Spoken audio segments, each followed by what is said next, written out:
Olá, amigos. Estamos iniciando o programa Globalizando, mais uma live especial para você aqui na página oficial do programa Globalizando no Facebook, mas também quero dar um olá para todos aqueles que estão nos acompanhando nas outras plataformas, você que está nos acompanhando na Rádio Nama FM 105.5, você que nos acompanha também nos nossos canais do YouTube, do Spotify, do Deezer, do Apple Podcast, você que nos acompanha em todas as nossas plataformas, sejam muito bem-vindos ao programa Globalizando.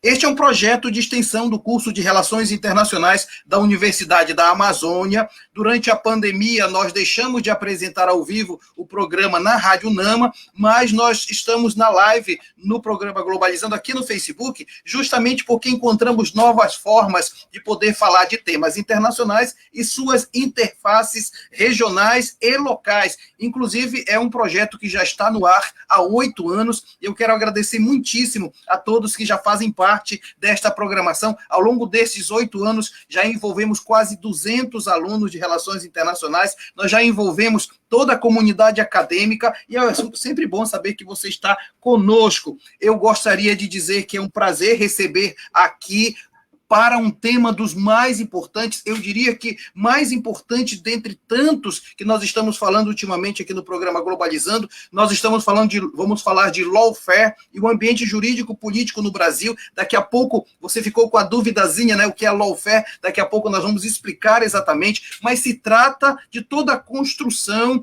de toda a reorganização, ou até mesmo de toda a manipulação de legislação que se dá com um ar, né, legal, sobre coisas que vêm acontecendo na vida política e jurídica no Brasil. Eu estou aqui recebendo, aqui no nosso programa Globalizando, a querida professora Larissa Ramina. Ela é pós-doutora pela Universidade de Paris Oeste, e também ela, com financiamento da CAPES, é doutora em Direito Internacional pela Universidade de São Paulo, mestre em Direito Internacional pela London Guildhall University, especialista em Sociologia e bacharel em Direito pela Universidade Federal do Paraná. Atualmente, a professora Larissa é professora de Direito Internacional da Universidade Federal do Paraná, nos cursos de graduação e pós-graduação, coordena a iniciação científica e tecnológica da Pró-Reitoria de Pesquisa e Pós-Graduação da Universidade Federal do Paraná. Professora Larissa, é um prazer lhe receber de novo aqui no Globalizando. Prazer é todo meu, eu que agradeço pelo convite, é uma honra estar aqui com vocês já pela segunda vez. Legal, e aí é um tema importante. Antes de eu apresentar e falar do tema, professora, eu quero apresentar logo os alunos de Relações Internacionais que vão fazer o programa com a gente, a começar pelo querido acadêmico do 5º semestre. Estou me referindo ao Sérgio Salles. Sérgio, seja bem-vindo. Oi, professor, boa tarde, tudo bem com você? Oi, professora Larissa e colegas locutoras, é um prazer imenso estar aqui hoje, tudo bem? Olha, a gente apresenta o programa Globalizando todos os sábados e a gente coleta as perguntas por todas as nossas redes sociais. Então não se esqueçam de seguir a gente nas nossas redes sociais, principalmente no nosso Instagram, que é o programa Globalizando, tudo juntinho. E se você tiver alguma dúvida sobre alguma questão do tema de hoje que a gente está apresentando na live, por favor, sinta-se à vontade a fazer essa pergunta aqui no chat do Facebook que a gente vai responder. Legal, Sérgio, muito obrigado. Também quero dar as boas-vindas à acadêmica do 7º semestre, Jennifer de Souza. Jenny, seja bem-vinda. Oi, professor, boa tarde, professora Larissa, boa tarde, ouvinte do Globalizando. Eu gostaria de convidar vocês para seguir a gente no Twitter e mandar perguntas para a gente também, que vamos responder aqui. O endereço é @pglobalizando. Legal, obrigado, Jenny. E completando a nossa equipe, a acadêmica também do 7º semestre, coordenadora da equipe de mídias do programa Globalizando, Cauene Ibiapina. Oi, Cauene. Oi, professor, que prazer estar aqui novamente. É uma honra ter a professora Larissa com a gente de novo aqui no programa. E queria convidar vocês para mandar a pergunta de vocês para a gente, para o nosso Facebook, para o nosso Twitter, para o nosso Instagram. Converse com a gente, mande sua pergunta, sua dúvida, que a gente vai tentar responder aqui. Legal, obrigado, a equipe está formada. Professora Larissa, então, vamos logo tirar a dúvida de tantos que me perguntaram durante a semana, quando nós postamos, era lawfare e tal. O que é exatamente esta palavra? Certo, eu vou começar, professor Mário, explicando literalmente o que significa, né, esse termo em inglês, lawfare, é uma contração, né, da palavra law, que em direito significa, em inglês significa direito, né, e warfare, que significa literalmente guerra. Então, seria guerra jurídica, certo? Lawfare, traduzindo, seria guerra jurídica. Mas para a gente entender realmente do que se trata, nós precisamos partir de uma perspectiva geopolítica, essa nova perspectiva de estratégias hegemônicas, né, dos Estados Unidos, que nos mostra claramente que as guerras tradicionais, elas estão cedendo espaço, né, a guerras de novo tipo, por uma série de razões, porque se percebeu que aquele modelo já estava desgastado, que os custos humanitários, políticos, econômicos eram muito extensos, certo? E aí se pensou em arquitetar guerras de um novo tipo. E aí que vem a chamada guerra híbrida, onde se insere a nossa guerra jurídica, conhecida como lawfare, que, na verdade, é uma alternativa para a batalha que é conduzida, né? Aí, no meio dos campos, em meio a bombas e tiroteios, essa nova batalha, ela é conduzida em tribunais, certo? Sejam, no caso aqui que a gente está tratando, tribunais nacionais, né? A gente vai falar, provavelmente, dos tribunais brasileiros, né? E por isso esse tipo de batalha é considerado menos violento. Mas vejam que isso é uma percepção que nos mostra ser cada vez mais equivocada, certo? Porque a violência da guerra jurídica, ela tem se revelado cada vez mais forte, né? Então, se a gente pensar no que pode fazer a mídia manipulada com a vida das pessoas, ela pode destruir biografias, todo o processo de impedimento do acesso à ampla defesa e ao contraditório de um réu diante de um juiz, né, que acaba tendo cerceado qualquer meio que ele tenta para se defender. Esse réu ele pode sequer ter acesso a todas as acusações que existem contra ele. Então, e esse lawfare, ele pode ser usado também para atingir os mesmos objetivos que uma guerra militar, que uma guerra tradicional. Isso que é interessante a gente prestar atenção, porque se nós observarmos o que aconteceu no Brasil, o que está acontecendo no Brasil, por meio dessa chamada Operação Lava Jato, o que nós percebemos, né, como resultado, é uma intervenção direta no Estado democrático de direito, né? Uma intervenção direta no processo eleitoral presidencial de 2018, porque o principal candidato, seja ele quem fosse, ele foi impedido de concorrer às eleições por um processo totalmente criminoso contra ele, um processo cheio de irregularidades e que muito provavelmente será anulado pelo STF, pelo Supremo. Se não for, olha, eu não sei nem o que dizer, porque o processo ele é tão irregular, ele é tão cheio de depoimentos falsos, de falcatruas, de combinações entre acusador e juiz, é uma coisa tão escabrosa que eu não consigo imaginar. Eu acho que, assim, se nesse processo o Supremo Tribunal Federal não anular, né, essas sentenças do, então, juiz Sérgio Moro, nenhum juiz mais no Brasil nunca mais vai poder ser acusado de parcialidade. Tamanho foi, né, enfim, tamanha foi a parcialidade desse juiz que atuou como chefe de um órgão acusador. Aquilo lá foi realmente uma organização criminosa. Mas o que eu queria explicar para vocês é que, ao mesmo tempo em que, né, tempos atrás, se treinavam militares naquela Escola das Américas, inclusive ela existe ainda, continua, né, treinando militares, mas paralelamente a esse treinamento de militares, a estratégia hegemônica foi também treinar operadores jurídicos dos países latino-americanos. De que forma? Por meio de outra estratégia também, que é a estratégia do combate à corrupção. Esses operadores, eles foram cooptados para conduzir um tipo de luta anticorrupção, que, na verdade, não tinha o objetivo de combater a corrupção, mas o objetivo de desmontar a soberania de um país. E vejam que isso não acontece só no Brasil. A gente percebe, eu não sei, acho que todo mundo pelo menos ouviu falar o que aconteceu na Bolívia, o que está acontecendo no Equador, o que acontece na Argentina. Então, nós temos aí uma estratégia que não é contra o Brasil, é uma estratégia que é internacional, ela ocorre certamente no âmbito latino-americano, e mais, nós percebemos que também o lawfare é utilizado em outros países fora daqui, por exemplo, na Polônia, certo? Então, perfeito, nós temos que ter muita consciência do que está acontecendo, porque quando a gente começa a falar essa guerra jurídica, né, essa guerra jurídica que usa de tamanha violência que pode ser equiparada a uma guerra militar, as pessoas pensam, nossa, isso é uma teoria da conspiração, não é possível, né? Como que um processo judicial é capaz, né, de ser tão violento quanto uma guerra?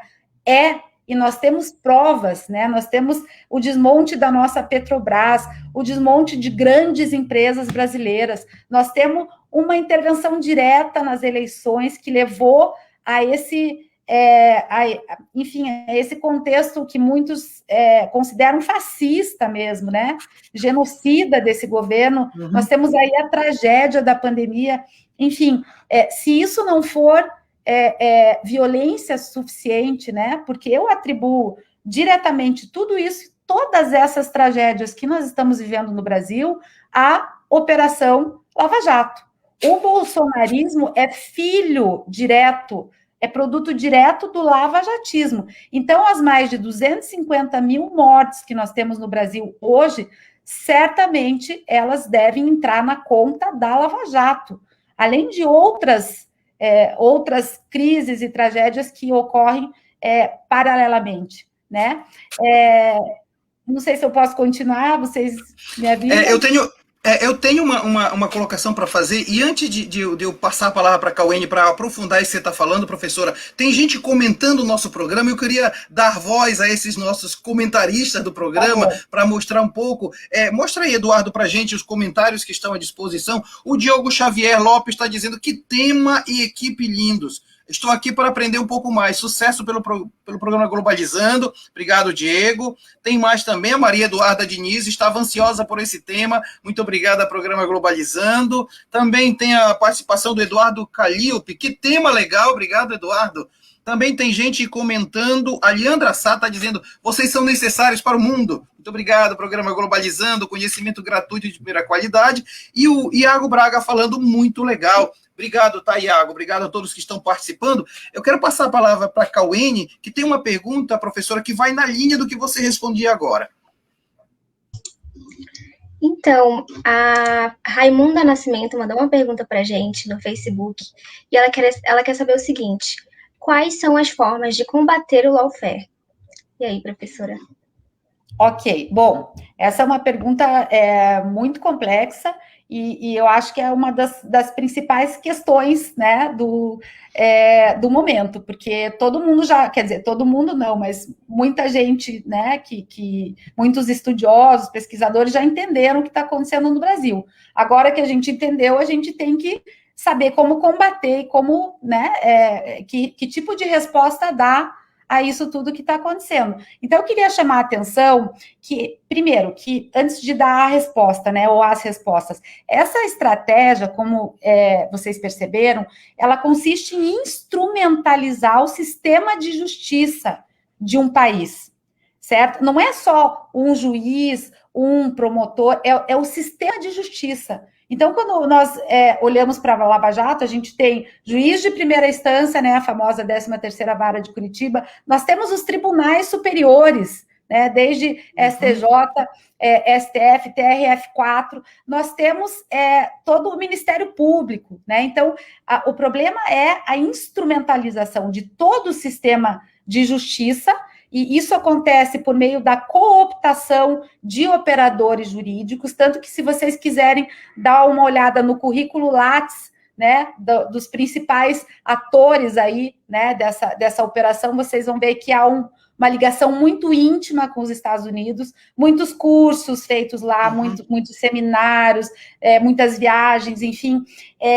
E esses operadores, eles se prestam a instrumentalizar o sistema para perseguir determinados objetivos que são pré-determinados. Certo? Professora Larissa, nós poderíamos dizer que isso é muito parecido com a famosa Operação Condor, ainda na década de 60, de intervenção direta, só que naquela época era de um jeito e agora nós temos uma outra forma de intervenção? Então, eu, inclusive, tenho pensado a respeito disso, professor Mário, porque é aquilo, quando a gente pensa assim na guerra tradicional, que é aquela que usa a força militar, e a gente já pensa em bomba, em tiro, né, em tortura, em violência física, né? Mas se a gente pensar na guerra, né, não na Operação Condor, na Operação Lava Jato, em todas as consequências humanitárias que decorreram desse bolsonarismo, que por sua vez decorre do lavajatismo, é só a gente pensar, a destruição da Amazônia, genocídio indígena, as mortes de Covid, 250 mil, as pessoas que tiveram as suas biografias totalmente devastadas, né, por campanhas midiáticas criminosas. Então, eu acho que sim, são tipos diferenciados de uso da força, mas eu acho que equivalem, né, é força. Uma é a força militar das armas, né, das armas mesmo, a outra é a força que é midiática, que é judicial, mas que é igualmente violenta, certo? Então, se eu puder só fechar, eu dizia que... Sim, oi? Por favor, por favor. Eu acabei me estendendo, mas o que eu queria dizer é que toda essa manipulação do sistema de justiça, ela depende de um apoio essencial da mídia. Essa mídia, ela é toda responsável pela fabricação de consensos na opinião pública, certo? Então, vocês veem, se vocês analisarem tudo o que aconteceu na Lava Jato, por exemplo, os vazamentos que aconteceram um dia antes do Lula ser preso, ou tudo aquilo, aquele timing que é todo combinado, né? Os vazamentos criminosos do juiz, do Ministério Público, direto para a Globo, né? Então, sem a mídia, não teria sido possível que tudo isso acontecesse. Então, se a gente pergunta como nós vamos combater o lawfare, né? Eu acho que eu pensaria assim, primeira coisa, tem que regular a mídia, a gente precisa, com a máxima urgência, de um novo marco normativo, né, que democratize a mídia brasileira, porque não é possível isso que acontece aqui. Nós temos que cuidar muito da educação no sentido crítico, porque essa atuação midiática destrói as percepções, as emoções das pessoas, o espírito crítico. Há uma lavagem cerebral. Vocês sabem que o brasileiro assiste televisão, né? E fica assistindo o Jornal Nacional enfim, as TVs abertas, batendo diariamente naquilo. Fulano é corrupto, tal partido é corrupto, o que está acontecendo é corrupto, todo mundo é corrupto. Chega uma hora, você não tem dúvida que aquilo é verdadeiro, né? Não, enfim, então é necessário esse novo marco normativo. As pessoas têm que ter uma educação mais crítica para conseguir olhar criticamente para as notícias, avaliar o que é certo, o que é errado. Vocês olharem as eleições, né, aquelas coisas, kit gay, às vezes a gente pensa, quando eu ouvi falar disso, eu dei risada, eu pensei, nossa, mas quem que vai acreditar, né, em kit gay? E hoje em dia a gente sabe que esse kit gay ajudou o Bolsonaro a ganhar as eleições. Então precisa, né, desse espírito crítico mesmo da população. E só acho que a última coisa também, a gente precisa, em termos legais, também de um marco normativo de combate à corrupção. Porque o que acontece? Como nós não combatemos, existe uma legislação, toda uma teia de legislação estadunidense que se permite aplicar extraterritorialmente, ou seja, fora da jurisdição dos Estados Unidos, as suas leis para combater a corrupção. Então, quer dizer, empresas que atuam, que usam bolsa de valores norte-americanas, que usam dólares ou passam pelo sistema norte-americano, acabam entrando na malha, na rede dessa lei, e como a corrupção não é combatida aqui, ela é combatida lá. né? E a gente tem que, do ponto de vista jurídico, consertar isso aí. Entre outras coisas também, é claro, né? Nós estamos conversando com a professora Larissa Ramina, na Universidade Federal do Paraná. Estamos falando de lawfare. Aliás, ficamos muito contentes com como a professora está explicando para a gente. Estamos recebendo muitos comentários muito positivos. Muito obrigado a quem está participando. Daqui a pouco eu vou mostrar para quem está aqui na live. Quero passar logo a palavra para a Jennifer, porque nós fizemos uma viagem pelo mundo da notícia, né, Jenny? Apresenta para a gente aí a notícia da agora. Você está sem áudio, tá, Jenny? Desculpa. Então, a nossa equipe separa várias notícias em relação ao assunto da live, né? E do portal de notícias do Conselho de Assuntos Hemisféricos dos Estados Unidos. Tensões nas eleições presidenciais do Equador ameaçam aumentar por conta do lawfare. Olha, a gente seguindo pela linha de pensamento da notícia que a Jenny acabou de ler para a gente, a lawfare é um conceito relacionado ao direito internacional, mas que também pode se relacionar a questões políticas e sociais. A lawfare é o uso ou manipulação das leis contra um oponente, só que de forma desrespeitosa aos procedimentos legais e aos direitos dos indivíduos, onde ela é usada para alcançar uma finalidade político-social. Aqui no Brasil, esse conceito ele ficou conhecido depois da Operação Lava Jato e o levantamento das fake news, onde elas criaram falsas sensações de apoio político a certos ideais, com o intuito de modificar certas políticas públicas de acordo com os interesses envolvidos.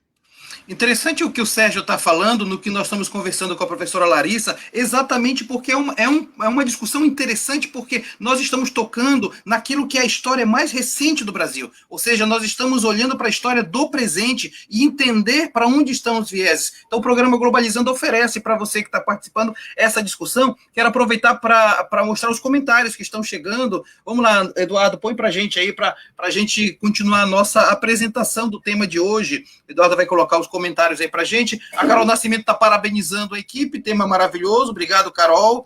Tem também a Maria Eduarda Diniz, ela pergunta, e daqui a pouco a professora anota aí para a senhora responder, a Operação Pontes dos Estados Unidos pode ser vista como pontapé dessa onda de lawfare na América Latina? Então a Maria Eduarda está fazendo essa pergunta.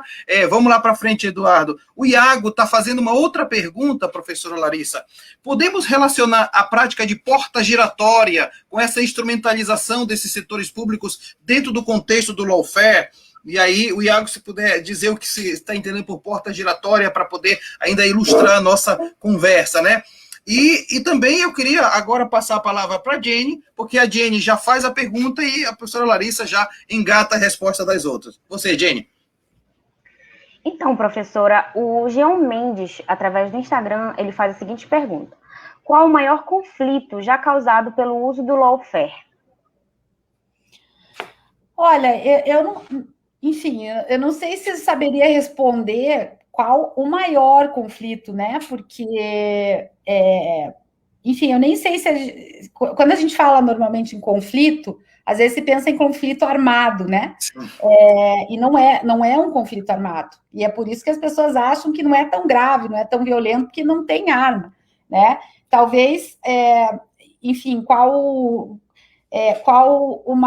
a maior destruição já causada pelo lawfare, né? Como eu disse a vocês, vários países latino-americanos vêm sendo alvo, né, do lawfare. Enfim, a Bolívia, né, venceu o lawfare de uma forma espetacular enfim, no final do ano passado. O Equador está em processo ainda, a gente está tendo eleições presidenciais lá, falta o segundo turno ainda.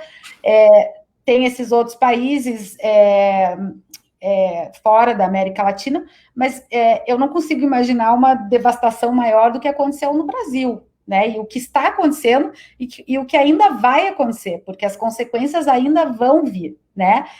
O que eu posso dizer, assim, é que a guerra jurídica no Brasil, ela causou uma devastação sem precedentes em termos de erosão das instituições, do Estado democrático de direito, em termos de violação violentíssima da soberania nacional, um desmonte absurdo do patrimônio público brasileiro. Se vocês pensarem, qual é o país no mundo que abre mão da sua maior riqueza, que é o petróleo? Qual? Não existe, não existe, né? Qual país do mundo onde o próprio sistema de justiça desmonta as suas principais empresas estratégicas? A Odebrecht, ela estava competindo com empresas estadunidenses, inclusive em território americano, certo? Qual o país onde os agentes públicos ajudam, conspiram, certo, para desmontar, destruir esse patrimônio nacional? Então, eu não sei, eu tendo a dizer que eu acho que o Brasil é o pior exemplo de lawfare, né? Porque aqui o impacto foi um impacto, talvez também por ser, levando em conta as dimensões do Brasil, né? E tudo o que aconteceu aqui, e tudo o que está acontecendo ainda, porque, como eu disse para vocês, o bolsonarismo, que é filho do lavajatismo, está desmontando toda a legislação ambiental. Isso é um problema seríssimo, né? Professora Larissa, e isso que você está falando casa exatamente com 2 programas que nós fizemos em 2 sábados anteriores, um com o Tiago Rodrigues sobre Amazônia, segurança e desenvolvimento, muito interessante, com relação ao papel da Amazônia, e na semana passada com o Dalvison, que falávamos a respeito do rumo da política externa brasileira. Então, essas 2 situações, a Amazônia de um lado, diplomacia brasileira, política externa brasileira do outro, mostra que houve uma perda de valores econômicos e diplomáticos que foi fruto exatamente de uma ação que me parece que foi concertada, no sentido que foi organizada, foi pensada para atingir o Brasil. Quer dizer, não tem como não dizer algo diferenciado, né?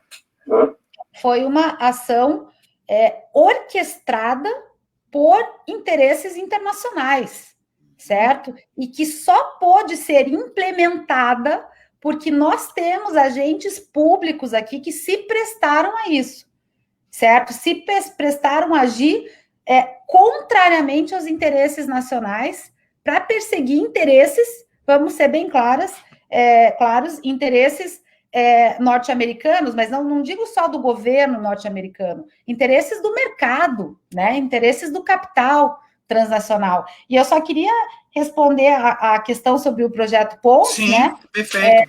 Se foi o pontapé inicial. Não foi o pontapé inicial, porque o Moura, muito antes, já tinha relações com os Estados Unidos. Mas esse projeto Pontes aconteceu em 2009, foi quando se organizou um grande evento, né, com a presença de inúmeros operadores jurídicos, tanto juízes, procuradores, e onde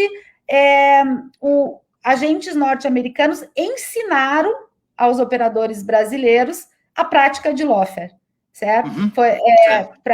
Estou dizendo isso de uma forma direta, claro, não foi assim, né? Ensinaram como acontecia o combate à corrupção transnacional nos Estados Unidos, como que uma operação, porque a ideia de operação, vejam, de força-tarefa é americana, é a Task Force, modelo militar utilizado durante a Segunda Guerra por eles, e que eles transplantaram para a seara judicial depois da guerra. E eles exportaram esse modelo para vários países latino-americanos. O Brasil não tem essa tradição de task force. A gente não tem tradição de delação premiada, de todos esses mecanismos persecutórios que são usados lá, né? Então, posso dizer que sim, tudo ficou mais grave a partir do projeto Pontes, 2009, né? Foi ali que tudo começou, foi ali que eu imagino, a gente não tem assim nada provado, né? Mas foi ali que eu imagino que a Lava Jato começou a tomar corpo para daí ser inaugurada alguns anos depois. Eu acho isso sim. E a porta giratória eu não entendi o que é. O Iago colocou agora há pouco, tentando explicar exatamente o que é que ele entende por esse processo de porta giratória. Eduardo Punha ele disse o seguinte, o Iago disse assim, porta giratória seria a prática de alternância entre o setor público e o setor privado por um servidor, influenciando fatores dentro do Estado a favor de empresas e instituições econômicas, o que a gente chama, na verdade, daquela famosa advocacia interna que algum servidor pode fazer em função de alguma empresa interna. Ele está perguntando um pouco isso. O que você chama de porta giratória, eu chamo de crime. Crime. Certo? É crime. né? Inclusive, o Sérgio Moro, quando ele negociou, enfim, ele ajudou o Bolsonaro a ganhar as eleições, ele negociou o cargo dele de ministro da Justiça, né? Todo mundo sabe disso. Saindo do Ministério da Justiça, para onde é que ele foi? Ele foi trabalhar na empresa que faz consultoria de recuperação judicial para a Odebrecht, que é a empresa que ele ajudou a destruir, certo? E a notícia mais recente agora é que o TCU está pedindo a investigação dessa contratação do Sérgio Moro. Eu esqueci agora o nome da empresa, é Álvares, alguma coisa. Está pedindo a explicação de como essa contratação aconteceu, inclusive pedindo a suspensão dos pagamentos de salário do Sérgio Moro, por conta disso que o nosso colega chama de porta giratória, que eu acho que é criminoso.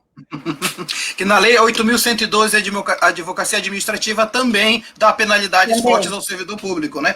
Então, assim, nós temos novas informações, a notícia sobre o lawfare cai no mundo todo, então eu queria chamar o Sérgio para falar dessas notícias.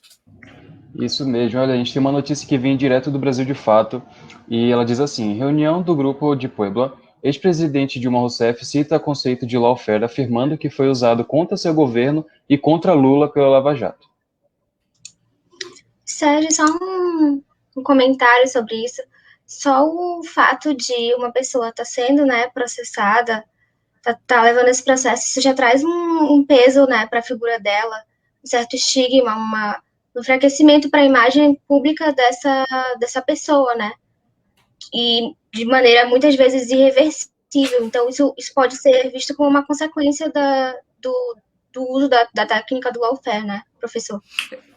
Tem, professora Larissa, o que a Cauinha está falando, eu estou lembrando de dois casos. Além do caso do Lula, propriamente dito, que não era só da pessoa, mas de todo um projeto que havia. Tem vários outros casos. Exato. Eu estou me lembrando de um que para mim é mais macabro, que é do reitor da universidade, que foi colocado, foi acusado, e nesses dias descobriu-se que foi todo montado, e o reitor se suicidou. Ou seja, chega a um ponto de ser violento no mais extremo do seu sentido, né, professora? Exatamente. Esse caso, na verdade, essa história da delegada Érica veio à tona agora, nessas últimas semanas, com as mensagens que foram divulgadas por conta daquela operação spoofing, né? Que enfim, é a operação que veio depois da Vaza Jato, enfim, inclusive que foi articulada pelo Sérgio Moro. Mas o fato é que os diálogos, eu tive estômago para ler esses diálogos.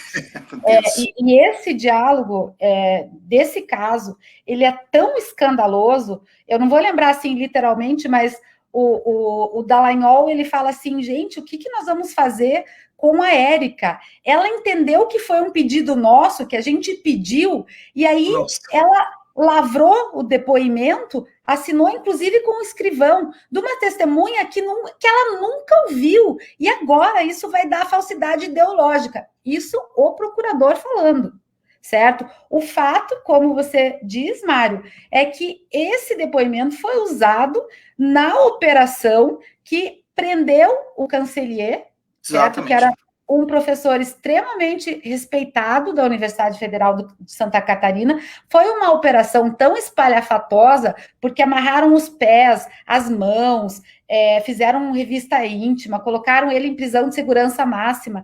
Ele saiu e nunca mais se recuperou. E todo esse constrangimento o levou ao suicídio. E ele era inocente. Então, quando a gente fala da violência, né, da guerra jurídica, é disso que nós estamos falando também. Né? A guerra jurídica pode levar à morte, sim. A violência física, sim. Essas delações premiadas, por exemplo, né, que foram, eu não sei se vocês sabem direito o que é, mas é um depoimento que, a rigor, a testemunha, ela concorda espontaneamente em dar, certo? Em troca de negociar a pena dela. Só que essas delações aqui na vara de Curitiba, acontecia assim, o Moro mandava prender a testemunha, deixava a testemunha apodrecendo 1 ano, 2, para depois ela aceitar fazer ela ia aceitar fazer a delação, Então, vocês entendem? Isso é muito parecido com o momento de ditadura militar, com todo o período de censura. São torturas do mesmo jeito, tortura, não? Do mesmo jeito, eu acho, né? Embora muitos vão dizer para você que não, que isso é um exagero, né? Mas eu acho sim que a gente pode falar, inclusive na prática de tortura, no caso dessas prisões preventivas, para fins de delação premiada. Eu acho sim. Posso só comentar sobre o grupo de Puebla? Sem dúvida. Eu estava nessa reunião em que a presidenta Dilma falou sobre o lawfare contra ela, porque existe um braço jurídico do grupo de Puebla que se chama CLAJUD, que seria CLAJUD, né, o Conselho Latino-Americano de Justiça e Democracia. E eu faço parte desse conselho. A gente é o braço jurídico, né? A gente, enfim, ajuda nessa parte, né, em relação à atuação do grupo de Puebla. E nessa reunião, a Dilma Rousseff, ela explicou muito, muito bem a primeira fase da guerra híbrida, porque isso eu não expliquei para vocês. A guerra jurídica, ela não é o início, certo? A guerra jurídica, ela está inserida num contexto maior, que é a guerra híbrida. A guerra híbrida, ela começa com um movimento que nós chamamos de Revolução Colorida, né? Vocês já devem ter ouvido falar da Primavera Árabe, das Revoluções Coloridas. Mas poucas pessoas ainda se dão conta que aqueles protestos que aconteceram em 2013 no Brasil foram uma revolução colorida. O que foi aquilo, né? Todo aquele movimento para protestar por alguns centavos, né, no aumento do preço da passagem em São Paulo, enfim. Aquilo tudo foi arquitetado por trás por forças internacionais, através de Facebook, através de WhatsApp, de outras mídias sociais, enfim, com o propósito de, a partir dali, construir a imagem, né, tanto da Dilma quanto do Lula, como a imagem perfeita da corrupção e do político corrupto. E foi isso que foi angariando apoio para o golpe de 2014, porque a gente sabe que aquilo foi um golpe, não foi impeachment, aquilo foi um golpe de Estado, né? Porque não houve crime de responsabilidade.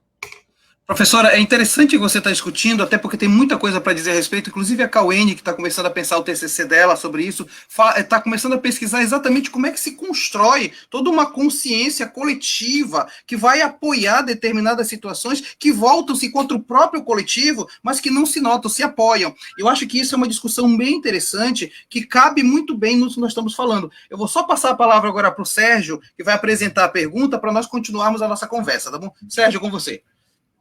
Exatamente, olha, a nossa próxima pergunta, ela veio daqui do Facebook mesmo, e ela veio pelo Ivo Pinheiro, e ele diz assim: qual a relação do lawfare quanto ao crescimento da atuação midiática?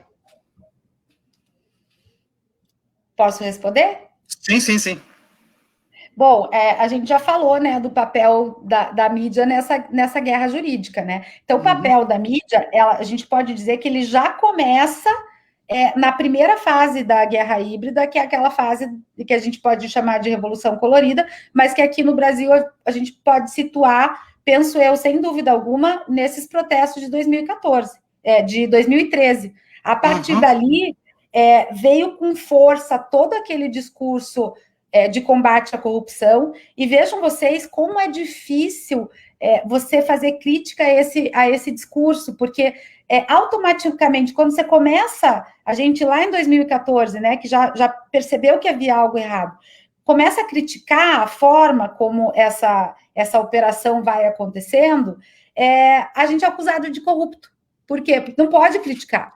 Ou seja, para combater a corrupção vale tudo, vale passar por cima da Constituição, vale rasgar tratados internacionais, vale violar direitos fundamentais, ou seja, é uma tarefa muito difícil combater a corrupção quando a gente está disputando cada passo de discurso com uma mídia hegemônica que todo dia, nos horários nobres, bate na mesma tecla, né? O Brasil está contaminado pela corrupção sistêmica, e fulano e ciclano são os responsáveis por toda essa rede de corrupção no Brasil e tal. Vejam, não estou defendendo corrupção, e muito menos eu estou dizendo que não há corrupção no Brasil. Há e houve na Petrobras, mas nós perdemos, pela Operação Lava Jato, uma enorme oportunidade de se fazer o combate à corrupção da forma correta, sem destruir a Petrobras, sem destruir a Odebrecht, sem prender inocentes, sem torturar,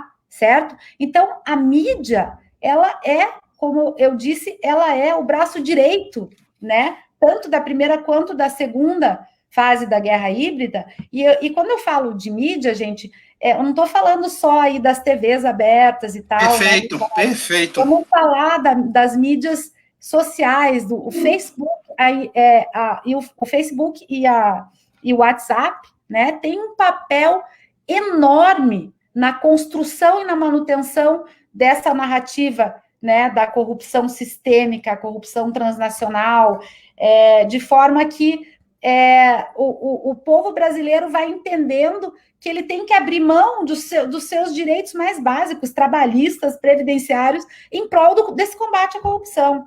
Então, é muito grande esse papel da mídia, é essencial. Muito boa. Olha, essa é uma questão muito interessante. Você que está nos acompanhando aqui no Globalizando percebe que até a nossa tentativa de fazer um programa para você discutir temas internacionais também ajuda você a repensar um pouco alguns conceitos que são jogados aí na grande mídia e que às vezes a gente recebe acriticamente. Não é isso, Cauene? Inclusive tem notícias internacionais, né? Tem sim, professor. A gente tem uma notícia aqui do jornal da CNN Reino Unido. E ela fala o seguinte, ela fala de uma afirmação do advogado do Lula, do ex-presidente Lula, que fala sobre essa repetição de acusações, que elas são táticas de lawfare, e que elas têm o objetivo de reter o inimigo em uma rede de imputações, objetivando retirar o seu tempo e macular a sua reputação. Complementando a Cal, que acabou de falar sobre o lawfare, né? Diante do inconstante cenário político brasileiro, o lawfare se apresenta por meio da disseminação de fake news e acusações de corrupção por meio do lawfare. Grupos políticos podem transformar ações legais em ações corruptas e vice-versa, né? A exemplo disso, nós temos a legalização das pedaladas fiscais, semanas após o impeachment da ex-presidente Dilma Rousseff, né? Além disso, a Operação Lava Jato, que adotou diversas condutas coercitivas, né, para obter delações de várias pessoas.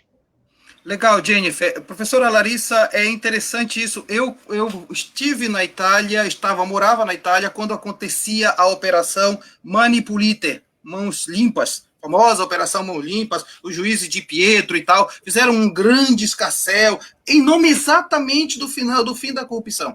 E depois se desestabilizou de tal forma o país que foi preciso recuperar de novo tudo aquilo. Me parece que, às vezes, a busca de holofotes, eu acho que esse é um dos problemas que eu queria colocar, a busca de holofotes de operadores do direito, promotores, ou etc. e tal, de alguma forma acaba gerando uma problemática de você joga para fora o direito e fica a personalização daquilo, não é isso? Aqui a gente pode falar de um problema, a gente dá um nome para isso no direito, né, que é a espetacularização do processo penal. Ou seja, como é que um juiz ele é capaz de decidir, um juiz ou um tribunal, tá, também, de decidir imparcialmente com uma mídia que já pré-julga um determinado réu. Certo? Então, é o que aconteceu na Lava Jato. Eu estou falando do ex-presidente Lula, mas eu poderia falar do Zé Dirceu, do José Genuíno, pessoas que foram tornadas monstros pela mídia e que depois foram absolvidos, porque nada pode ser provado contra elas, né? Então, assim, aquela intervenção absolutamente indevida da mídia em processos que deveriam estar ali na alçada do Poder Judiciário, do Ministério Público, sem todo esse holofote. Isso mexe também com os egos, né? Vamos dizer, porque o Sérgio Moro, quando ele alcançou aquela popularidade, virou herói nacional, né? Aquilo, com certeza, aquilo mexe com os brios, né? Da pessoa, depois vira ministro da Justiça, depois é cotado para presidente, depois a gente percebeu que não me lembro de onde vem isso, mas também alguns dos procuradores, acho que o Dallagnol, principalmente, também estava pensando em sair do cargo dele para concorrer aí a algum cargo no Congresso Nacional. Então, essa coisa da espetacularização do processo penal é algo muito sério que a gente tem que discutir no Brasil, tem que se regulamentar, certo? Porque Legal. não é possível ser imparcial com uma mídia já dizendo como o juiz tem que julgar. Interessante, porque a Eduarda está participando também do programa. A Eduarda, ela tem uma pergunta, Eduardo, você pode colocar a pergunta da Maria Eduarda. Ela diz o seguinte: considerando que o lawfare utiliza as leis e o processo legal para as suas batalhas, e assim não fica tão evidente para a opinião pública essa prática, quais as principais características do lawfare que ajudam a percebê-lo? Como é que ele acaba se revelando? Então, veja, Maria Eduarda, uma coisa muito interessante da gente comentar aqui é que, vejam só que grande sacada, que grande estratégia, né, substituir o campo de batalha, né, o campo de batalha tradicional pelo campo de batalha dos tribunais. Por quê? Porque existe toda uma aura em torno do direito, dos tribunais, dos operadores de justiça, que parece que dá uma legitimidade que é inquestionável, certo? As pessoas olham, né, o juiz naquela toga, os promotores, os procuradores, os advogados, aquilo tudo, aquele cenário todo parece algo assim, de tamanha legitimidade, que não é possível que alguém possa questionar, né, justamente a credibilidade daquilo tudo. Então, essa legitimidade do sistema de justiça que dificulta, certo? A percepção do que está acontecendo. Então, como perceber? Eu sei que, para quem não é da área, às vezes fica muito mais difícil, mas o que eu aconselharia é ler a mídia alternativa. Né? Eu sei que muita gente gosta de assistir o JN, gosta de ver, né, a TV aberta. Continue vendo, mas leia o que diz a outra parte. Né? Leia a outra versão para você poder balancear as duas versões e chegar, né, a uma opinião sua, tendo como base essas informações das duas versões. Isso é importante. Legal, muito boa essa colocação. A gente tem discutido muito isso também aqui no Globalizando, a importância de você ir além do ontico, como eu falo, né? Sair um pouco do senso comum, pesquisar, aprofundar, ver novos sinos tocando, para poder você formatar uma opinião que seja o mais possível isenta dessa conformação de pensamento, né? Não é isso, professora? Eu acho que é importante isso, né? E a gente, se vocês estudantes, né? Vocês que estão nesse mundo cibernético há muito mais tempo que a gente, né? Exato. Se vocês começarem a fazer buscas por sites que nós chamamos de mídia alternativa em contraposição à mídia hegemônica, nós temos hoje canais qualificadíssimos, né? Qualificadíssimos na internet. Tão qualificados, né, ou até mais do que os canais hegemônicos. Então, a gente não há dificuldade alguma de se encontrar, de ter acesso a essas outras versões, né, diferentes daquela versão do senso comum, enfim, que é transmitida pelos meios hegemônicos de comunicação. Eu acho que vale a pena vocês focarem nisso, gastarem um tempinho nisso, procurarem saber quem financia tal canal, né? Quem está por trás de outro site, quem são os entrevistados, né? Desse, daquele, porque determinadas pessoas nunca vão aparecer na Globo, né? Perfeito. Essa é a dica que eu deixo para vocês. Legal. Jane, o nosso programa, ele também faz uma viagem musical. Quando a gente está na Rádio Nama ao vivo, a gente coloca as músicas lá e faz uma playlist de países que se referem ao tema que estamos tratando. Só que aqui no Facebook, no YouTube e nas redes sociais não é possível, a gente ia ter problemas com direitos autorais. O que é que a gente fez, Jennifer? Então, gente, a equipe de mídias amanhã vai estar disponibilizando, né, a playlist que vai passar pelos países que mais sofrem pelas consequências do lawfare. Ela vai estar disponível no Spotify, no Deezer e no YouTube. Legal. Você pode me dizer, já tem aí a lista ou é segredo ainda dos países que vão ser abordados da playlist? A lista dos países já está, as músicas ainda não. Bom, muito bem, mas quais são os países? Nós vamos passar pelo Chile, Austrália, Espanha, Israel, Equador, Itália e, claro, o Brasil. Perfeito, Jennifer, perfeito. Então, a nossa equipe de playlist, que é coordenada pela Luísa Veiga, já preparou a playlist. Amanhã, né, Jenny? Amanhã já aparece a Amanhã. playlist, né? Quais são as Exatamente. plataformas? Spotify, Deezer e YouTube. Muito bom, obrigado, Jenny. E tem comentários, né, Eduardo? Tem gente comentando o nosso programa também. A Paula Castro está dizendo que o programa está sensacional, como sempre, e parabéns à equipe convidada. Tem uma pergunta também que eu vou fazer agora, vou passar a palavra para a Cauene para juntar as duas perguntas e apresentar para a professora Larissa. Então, Eduardo, põe a pergunta, por favor, de quem está participando do nosso programa. A Vitória de Oliveira, obrigado, Vitória, ela pergunta o seguinte: qual é a relação entre a judicialização da política, ativismo judicial e lawfare? Essa pergunta é da Vitória, obrigado. E Cauene tem mais perguntas chegando, né? Tem sim, professor. O Caio Rodrigues, ele mandou uma pergunta para o nosso Twitter, e ele quer saber o seguinte: no Brasil, a pessoa que faz uso da lawfare paga alguma multa ou é repreendido de alguma forma por isso? Essa é uma pergunta muito curiosa, né? Que eu acho que muitos devem se fazer. Se fala tanto desse tal de lawfare, essa guerra jurídica, que como que alguém vai para a cadeia por conta disso? Então, vejam que o lawfare, assim como, né, a guerra jurídica, não é um tipo penal no Brasil. Não, se vocês procurarem lá no Código Penal, não tem esse crime de lawfare, né?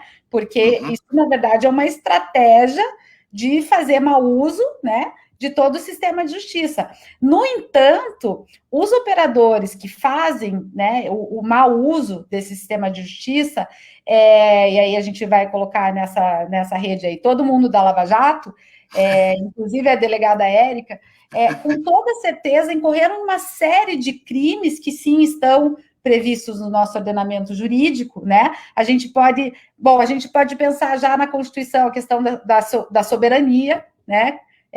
Violação de soberania nacional, violação do patrimônio público nacional. Inclusive, são crimes que estão previstos na Lei de Segurança Nacional. A gente não gosta dessa lei, porque é uma lei que nós achamos que não foi recepcionada pela Constituição de 88, mas como aqueles que praticam o lawfare adoram essa lei, eu acho que, então, a gente poderia aplicá-la a eles, né? Mas, por outro lado, tem a violação de princípios que são basilares do direito processual penal, né? Por exemplo, o devido processo legal, né? Que é justamente a espinha dorsal de todo o sistema processual, que é o direito de ter um julgamento justo, certo? E o princípio da ampla defesa, do contraditório, da igualdade das partes, são princípios tão importantes que eles não estão só na nossa Constituição. Eles estão na Declaração Universal de Direitos Humanos, eles estão no Pacto Internacional de Direitos Civis e Políticos, na Convenção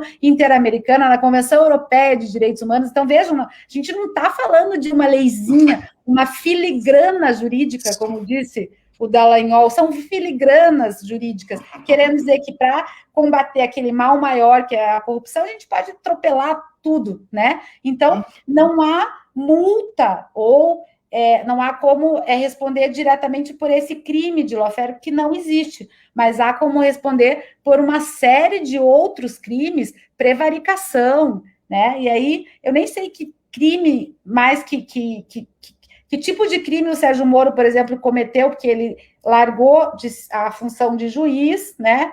Passou para a função política de ministro da Justiça, e depois ele foi empregado pela consultoria judicial da empresa que ele ajudou a destruir. Ele não era mais funcionário público, mas, obviamente, ali houve toda, né, um combinado anterior. Ele não está nem no Brasil mais, ele está nos Estados Unidos, então não dá para ser assim, objetiva. Não vai responder direto por lawfare, mas vai responder por uma série de outros crimes que foram cometidos.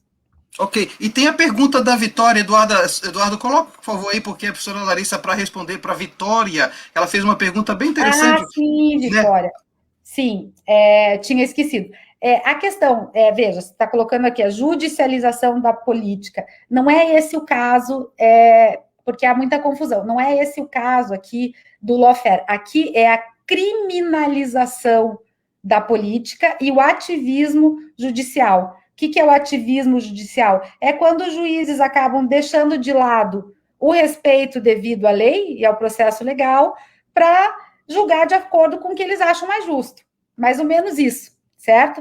Então, esse ativismo judicial, ele tá junto com o lawfare, né? É algo que nós devemos combater, né? E justamente esse ativismo judicial também é uma das causas da criminalização desse fenômeno, né? De criminalização da política, ou judicialização da política, que é o fato dos juízes estarem entrando, né? Discutindo e julgando matérias que são políticas, que deviam estar em outra alçada, que não no judiciário. Legal, a professora Larissa Ramina, da Universidade Federal do Paraná, está aqui com a gente, e é muito bom saber que você está nos acompanhando, e eu queria logo dizer para você que está fazendo desse momento, um momento de aprofundamento, que nós somos do curso de Relações Internacionais da Universidade da Amazônia. O nosso curso tem mais de 15 anos aqui, foi o primeiro da região norte, e a gente já formou vários internacionalistas que já trabalham, seja na própria Amazônia, mas fora daqui do país também. Então, assim, se você quiser se interessar por relações internacionais, basta mandar efetivamente um comentário nas nossas redes sociais, que a gente vai explicar um pouco mais sobre o curso de Relações Internacionais. Jenny, tem notícias para você apresentar para a gente, né? É isso mesmo, professor. A notícia é aqui mesmo do Brasil, do portal Consultor Jurídico. Segundo membro do Instituto Lawfare, material obtido pela defesa do Lula mostra que o juiz e o procurador usaram essas funções para perseguir o ex-presidente. E olha, linkando essa notícia que a Jenny acabou de ler para a gente tem um conteúdo muito importante, ó. Violando o direito de defesa do ex-presidente Lula, sua condenação em julho de 2016 se baseou em delações premiadas e desconsiderou todas as comprovações realizadas pela sua defesa, ignorando critérios jurídicos exigidos pela própria Constituição brasileira. Em julho do ano seguinte, com o ex-presidente já preso, Rogério Fravetto, do Tribunal Regional Federal da 4ª Região, reconhece a condenação como ilegal e exige soltura de Lula, que é impedida por ordens diretas de Sérgio Moro, juiz federal e responsável pelo caso e condenações na época. Legal, Sérgio. Professora Larissa, essa fala, na verdade, a defesa do Lula vem o tempo todo reiteradamente dizendo e denunciando, inclusive fora do país, né, em instituições jurídicas internacionais, mas também mostra que claramente quando se fala que o direito de defesa foi cerceado ou o próprio processo tem vícios de origem, para se falar claramente de que tudo deve ser efetivamente anulado, porque foi toda uma construção, não é verdade? Sim, sim. Aqui é importante dizer, e eu estou lembrando aqui dos diálogos os mais recentes, né? Porque, vejam, só para vocês entenderem, desde o começo, os advogados da defesa técnica do presidente Lula, eles perceberam que alguma coisa ia muito mal naqueles processos, porque havia indícios de arbitrariedade, de cerceamento de defesa, e tudo isso foi pontuado, inclusive os advogados pontuaram que várias vezes durante as audiências perguntavam sobre a eventual participação de agentes estrangeiros no processo e tal, e o juiz Sérgio Moro já cortava a palavra, dizia que não, enfim. E quando houve o primeiro vazamento, né, daquela operação jornalística do Intercept, a Vaza Jato, já ficou claríssimo ali que o juiz, ele atuava como chefe de uma equipe, tanto que ali naqueles vazamentos, aquelas mensagens, se falava em a equipe do Moro, e agora nesses últimos vazamentos da spoofing, isso fica ainda mais claro, que se fala o tempo inteiro, eu sou da equipe do Moro, não, o Moro disse para fazer aquilo, então o Moro, ele atuava como o chefe, ele sendo juiz, ele atuava como chefe do órgão persecutor, do órgão de acusação, tanto que num determinado momento eles discutem a denúncia que o Ministério Público vai apresentar contra o Lula. E aí o Moro diz algo assim, não literal, né? Mas ele diz, quando que vocês vão soltar a denúncia? Não sei quando. Daí ele diz, não, tem que ser tal dia, até tal data. E me façam 2 denúncias. E que sejam consistentes. Por quê? Ferindo todo o rito processual. E ali ficava claro que os procuradores disseram, mas nós não temos elementos consistentes, não faz mal, eu dou um jeito aqui, construam, e disse para separar em 2 denúncias os 2 casos, né, do triplex e do sítio, para fazer separado, e que ele dava um jeito. Então, assim, toda essa persecução, ela está mais do que evidente, né? Já estava com a Vaza Jato e agora não há a menor dúvida de que a gente tem um grupo onde os advogados do grupo Prerrogativas, eles dizem assim, a Lava Jato, o professor Lênio Streck, principalmente, ele fala assim, a Lava Jato pinta o alvo e depois acerta a flecha. Quer dizer, desde o começo já se sabia que aquele era o alvo, já se sabia que Lula seria condenado, só não se sabia como, né? Isso a gente vê depois, mas que ele vai ser condenado, ele vai, né? Então, isso é muito grave. E só para terminar, quando a gente fala do Lula, não é o Lula, poderia ser você, poderia ser eu, perfeito. Qualquer pessoa, né, injustamente acusada de alguma coisa que não fez e impedida de exercer o seu direito de defesa, certo? Inclusive, ao Lula foi... a defesa do Lula foi impedido o acesso às provas de acusação, que é uma coisa muito grave. Legal, nós estamos aqui no programa Globalizando, quase no finalzinho do programa, conversando com a professora Larissa Ramina, da Universidade Federal do Paraná. Eu queria chamar a Maria Eduarda, que é do Site Internacional da Amazônia. O Site Internacional da Amazônia é um outro projeto de extensão do curso de Relações Internacionais e que apresenta a produção de artigos acadêmicos dos nossos alunos, assim, de maneira de ensaios, para que eles possam pesquisar cada vez mais e se manifestar do ponto de vista das relações internacionais. Tudo bem com você, Duda? Tudo bem, professor? Boa noite, pessoal. Boa noite, professora Larissa. Muito bom estar aqui hoje com vocês. E aí, fala um pouquinho do Site Internacional da Amazônia, Duda. Então, o Site Internacional da Amazônia, ele é uma plataforma online que reúne diversos acadêmicos de Relações Internacionais da UNAMA para produzir conteúdo diariamente sobre diversos temas, sejam eles históricos ou atuais. E nós temos um conteúdo muito completo durante a semana, temos uma programação muito diversa, com artigos acadêmicos, curiosidades, dicas de filme, vídeos sobre mais diversos assuntos, além de muito conteúdo nas nossas redes sociais, que vão deixar todos muito bem informados sobre o mundo, com muita facilidade e muita qualidade. E para acompanhar... Desculpa. Pois não, pode ir. E para acompanhar a gente é muito fácil e muito rápido. No Twitter e no Instagram, vocês acham a gente como @InterDaAmazônia, e no YouTube e Facebook como Internacional da Amazônia. O link para o nosso site está disponível em todas as nossas plataformas, com muita qualidade, que é a marca dos acadêmicos de Relações Internacionais da UNAM. O que eu ia te perguntar, Maria Eduarda, é que segunda-feira tem um artigo seu no site, né? Isso. Então, eu estava muito concentrada na live hoje, justamente por conta disso, por causa do meu tema de TCC também. Muito bem. Então, Eduarda, quero te agradecer muito pela presença aqui no programa Globalizando de hoje, tá? Muito obrigada pelo convite, professor.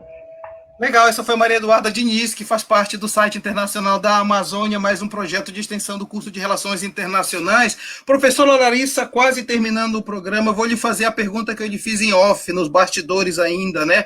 Depois de nós termos conversado tudo isso aí e mostrado com todas as letras como a democracia do Brasil vem morrendo, para parafrasear aquele famoso livro, Como as Democracias Morrem, né? E diante de tudo isso aí, o que aconteceu com as nossas instituições jurídicas, que ditas e louvadas como sérias, com toda a Constituição, etc. O que está acontecendo para perceber se a coisa tão enviesada dessa forma?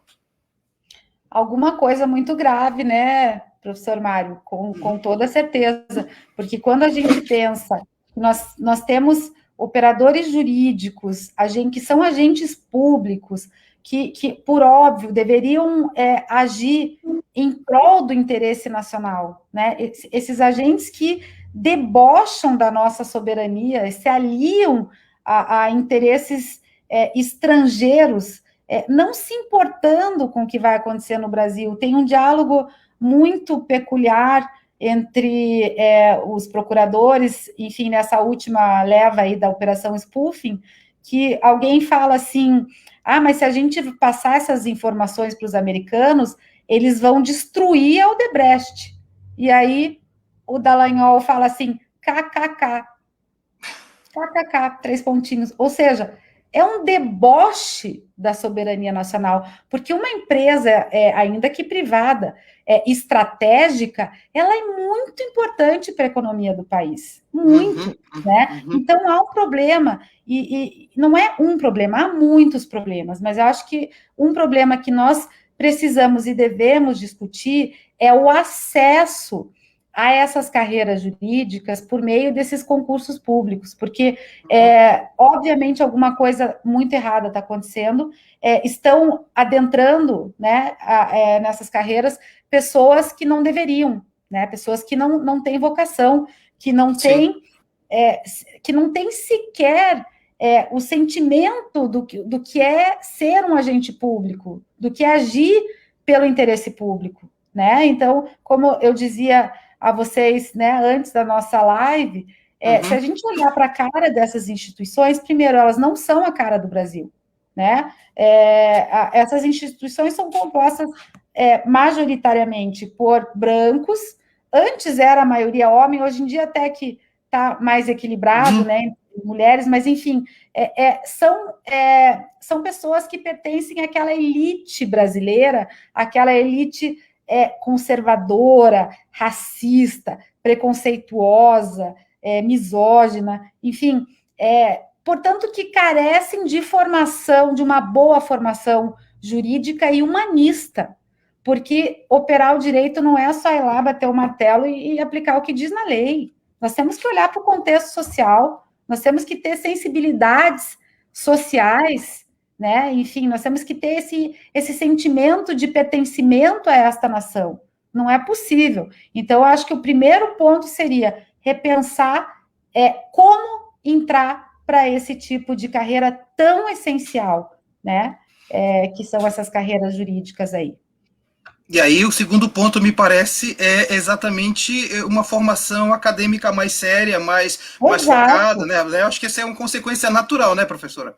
Exatamente. Quando nós vemos também para o perfil dos estudantes das nossas universidades públicas, esse perfil ele só sofreu algum tipo de alteração a partir das políticas, né, que foram adotadas pelos governos progressistas, né, da presidente Dilma e do presidente Lula. Essas formas de acesso mais democráticas, as cotas, né, falando diretamente, que trouxeram algum tipo de democratização do acesso, porque senão, se olhar para as universidades públicas, de forma geral, os professores são todos elitizados e os estudantes também, né? Então, e são esses que vão entrar nas carreiras jurídicas.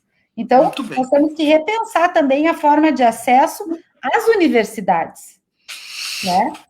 Professora Larissa, eu quero dizer que ficaríamos aqui conversando muito mais tempo, porque é um tema apaixonante, e eu digo para meus alunos de Relações Internacionais que Relações Internacionais ele navega em várias áreas, exatamente porque nos permite dialogar sobre várias temáticas, o direito é uma delas, né? Aí, é interessante que você começou o programa falando não exatamente do direito, mas da geopolítica, e aí é bem interessante, porque vai navegando. Quero lhe agradecer muitíssimo pela sua generosidade em aceitar nosso convite e colaborar conosco, e dizer que nós estamos profundamente encantados e agradecidos com a sua participação no programa de hoje.